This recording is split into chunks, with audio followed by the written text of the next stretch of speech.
জনাব শেখ ফরিদুল ইসলামের নাম ব্যবহার করে একটি চক্র বিভিন্ন তদবির বাণিজ্য করছে মর্মে আমরা গোপন সূত্রে তথ্য পাই। তথ্যের ভিত্তিতে আমরা বেশ কিছু সাক্ষ্য প্রমাণ সংগ্রহ করে আসামিদের শনাক্ত করি এবং শনাক্ত শেষে আজকে বিশেষ অভিযান পরিচালনা করে ঘটনার সাথে জড়িত মূল আসামি টুকু শেখকে আমরা গ্রেফতার করি। তার বিরুদ্ধে নিয়মিত মামলা রুজু করা হয়েছে। তার সাথে আরও দুজন আসামি আছে। তদন্তের স্বার্থে এই মুহূর্তে আমরা নামগুলো বলছি না।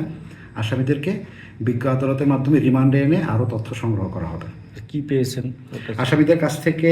মাননীয় মন্ত্রীর নাম সম্বলিত একটি সিল পেয়েছি এবং তারা যে বিভিন্ন অফিসে করেছেন, তদবির করেছেন, সেই সংক্রান্ত কিছু আমরা ছবি পেয়েছি যে তার এই সিল ব্যবহার করে স্বাক্ষর দিয়ে, জাল স্বাক্ষর দিয়ে যে বিভিন্ন মন্ত্রণ অফিসে তারা যে তদবির বাণিজ্য করেছে সেই সংক্রান্ত কিছু ছবি আমরা পেয়েছি।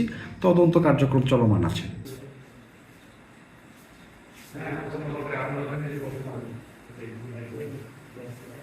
ঘুরাই নিয়ে আসেন এদিকে।